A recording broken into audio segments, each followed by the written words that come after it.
Would you pay $10,000 for Tesla's full self-driving package as it exists right now in 2021? Undoubtedly, full self-driving is one of the most hotly contested, most controversial features that Teslas currently offer because so many are split on the idea and the value of this package. Some see it as an investment into the future, into Tesla's vision of full self-driving capabilities, and they're okay spending the money as an investment to get what some would argue to be a very limited feature set right now, with the idea that it's going to get better in the not too distant future. On the other hand, though, you have many who believe that this $10,000 is sort of a pipe dream and that you're spending all this money now for very, very little in return. So what's the deal with full self-driving? Should you buy it? Should you not? What do you get right now for your money? Is there any advantage to spending the $10,000 rather than just subscribing? In this video, I'm breaking down the top 6 reasons to not buy full self-driving right now as it stands in 2021, but also a few reasons why it makes so much sense to spend the money and why $10,000 might not be a bad deal after all. Let me explain. First things first, I think that no matter where you stand on the whole debate over full self-driving, I think we can all agree and get behind Elon and Tesla's idea for full self-driving. The idea that your car can drive itself on city streets beyond just highway on-ramps and off-ramps is a really cool idea. And what we've seen with the full self-driving betas is remarkable. It is really cool to watch this system in action. And I have no doubt personally that Tesla has some of the best minds on the planet, the best engineers working for them with software and hardware, and they're able to make this happen. I have no doubt that it's going to happen. I think what many people don't like right now is the promises that Elon is making on when it's going to become full self-driving, and also the price you're paying right now sort of gets you a very limited feature set, especially when you compare it to the autopilot that's already in cars. Because autopilot allows you to sort of have this amazing functionality, at least most of it. You can sort of have the car drive for you while you're driving on the highway. It'll brake for you, it'll accelerate for you, it'll keep a good distance between cars, not to mention all the different emergency braking and emergency systems in there as well. Autopilot on its own is really, really cool, and it'll even, of course, steer for you as well. Full self-driving offers more of that functionality and gives you a little bit more to work with, which I'll get to in a second, but I think many people just don't think it's worth the money as it stands right now, and I would agree with that. But first, let's talk about what you get as of right now if you spend the money for full self-driving. Whether you pay the $10,000, you subscribe monthly, what do you get for your money for full self-driving right now? So as of the time of making this video, here's what you currently get. You get navigate on autopilot, you get auto lane change, auto park, summon, you get the full self-driving computer if you don't have it already, and you also get traffic light and stop sign control. Basically, stop sign awareness, so the car will stop when it approaches a stop sign, and also a green light chime, so it'll chime on green lights, something that some people like. That is what you get as of right now. Now, I will link to a video up here and down below that is kind of a deep dive on my experience with this, of all these features and what are better than others. But basically, the gist of it is, I like this a lot. I love the full self-driving capabilities, but all those features weren't incredibly useful to me as of right now. Navigate on autopilot and auto lane change were by far the most useful, but I just didn't see the value in it right now, which I guess kind of leads us into one of our points here. And one of the points I want to make is one of the reasons not to spend $10,000 is that the value for a lot of people just isn't there. The autopilot system on its own, again, is nothing short of incredible. It is really, really cool to see in action. And although this is even better and it sort of takes it up a notch, it's not entirely that much more useful. If you do a lot of highway driving and you do have to do a lot of lane changes and merging on different freeways, especially like in Southern California here, for example, there's a lot of going from one freeway to the other and having to make some really crazy last minute moves across the freeway to make the certain exit you need to, then navigate on autopilot would be super nice to have. In conjunction with auto lane change, it is really cool and could make your life a lot more useful. Same could be said for auto park, though it's a little finicky to get working. Summon is, again, a really cool thing to use, but it's probably not something you use all the time.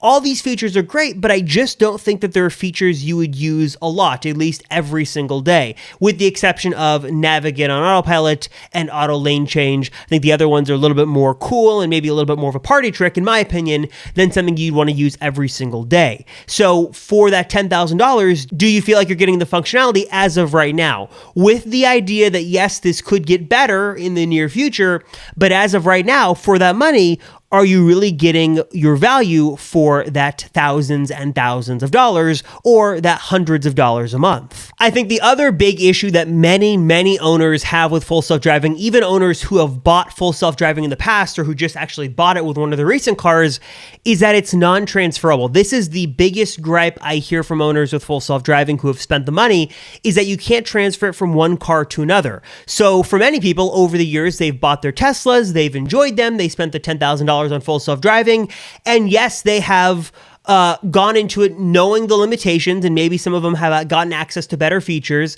But let's say you bought a car, in 2016. Now, 5 years later in 2021, you're looking to make the move again, and you're having to rebuy full self-driving all over again with basically the same functionality, if not maybe a little bit better, in the current cars as of right now. Yes, you were able to buy in at a lower price years ago, but now you're basically paying for the exact same feature set all over again if you buy a new Tesla, or if you want to trade in your Tesla over the next couple of years, or if something was to happen, you got in an accident, your car was totaled, that full self-driving is gone. It only lives with the car. It does not live with the account. Like supercharging miles, those live on the account. So you can add cars on your account, you can remove cars. Supercharging miles are good for any car tied to your Tesla account, whereas full self-driving is only good with the physical car. Is there a reason for this? Well, I guess Tesla thinks there is as of right now for some reason, but there's no hardware limitation or physical reason that full self-driving has to be tied to a car. This should be something that's on the account that you could basically use for any Tesla car moving forward, that you pay that money once, and then if you want to buy a new Tesla, you get to reap the rewards of that investment and have full self-driving on your new car. And yes, I know that there are exceptions to this. Some people say that, well, if you figure in the cost of a new full self-driving computer, then it's not too bad, and I get that. And some people also say that the value for resale is better because you invested in it, you could sell your car for more. I kind of get that as well, though I'm not seeing a dollar for dollar match on that currently. But besides that point, I think that just as of right now, Tesla really needs to make full self-driving something that is on the account and good for all cars tied to that account rather than being tied just to the car itself. Another reason I think you should not spend $10,000 on full self-driving right now is because, actually, the rise and the announcement of the new Tesla full self-driving subscription service. Because for better or worse, the subscription service is not tied technically to the car like it would be if you paid the full amount for full self-driving. You have ultimate flexibility and ultimate convenience to be able to pay for it when you want to use it and pay for it when you don't want to use it. If you want to pay for it every single month, then go right ahead. Tesla will gladly take your money and you can pay for it as many months as you'd like. But also on the flip side to that, if you only want to pay for it for a specific time, maybe just a road trip, maybe just a couple of weeks of the year that you want to play around with it, then that totally makes sense and you can do that as well.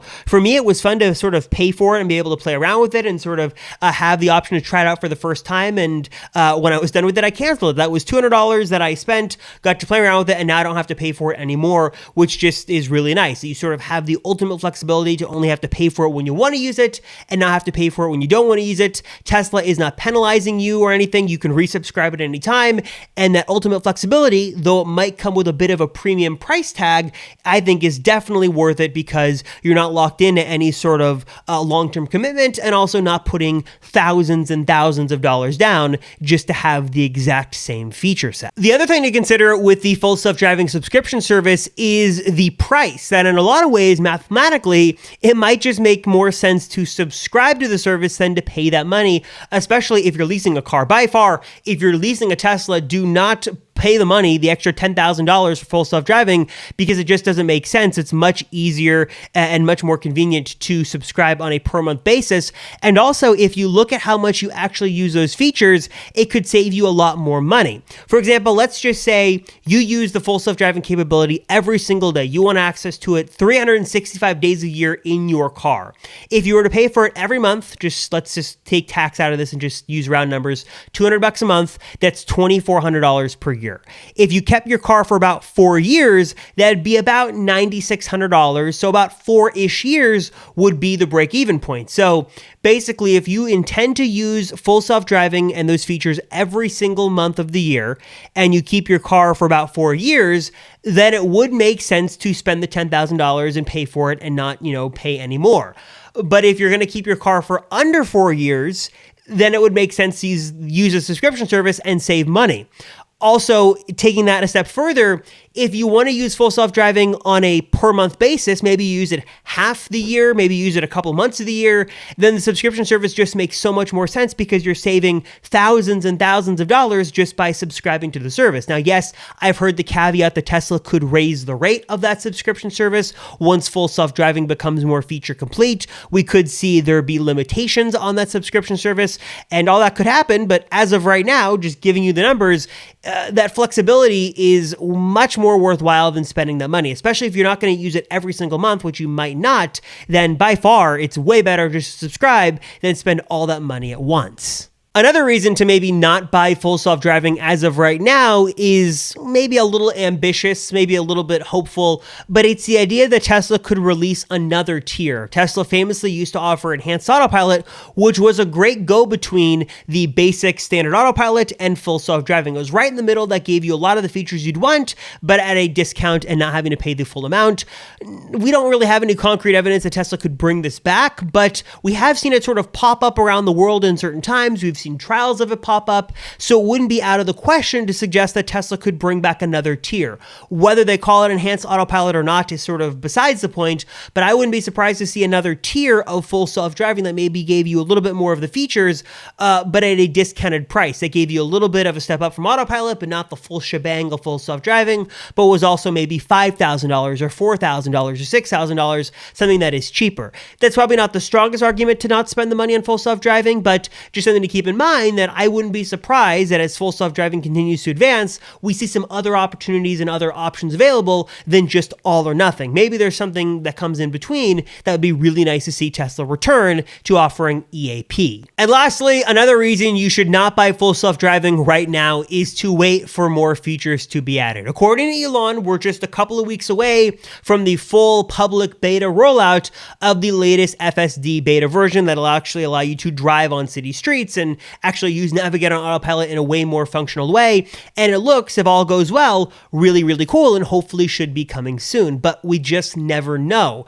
I would be much more comfortable spending that amount of money once it was a little bit more feature complete. Once this was rolled out and it was maybe rolled out in a more permanent way, that would just make more sense as an investment. I'm not against beta or anything. I know Autopilot is still in beta, full self-driving is still in forms of beta, and that's okay. But I think that as of right now, again, going back to the value of the features, in my opinion, it's just not there. There's not enough there to justify the use of spending that much money. I think once we get driving on city streets and more improvements that come to the system, then it makes much more sense to spend that money. Yes, the price could go up, but in my opinion, I'd be much more willing to spend the money on a more feature-complete system than spend $10,000 right now, which is in no way insignificant, and get what I feel is like more of a limited series of features and a limited set of features that I just don't think is worth the price as of right now. I understand that it's an investment. I understand Tesla's goal here, but I think that right now the subscription service just makes much more sense. You have the ability to use all the features. Hopefully, you'll also be able to use the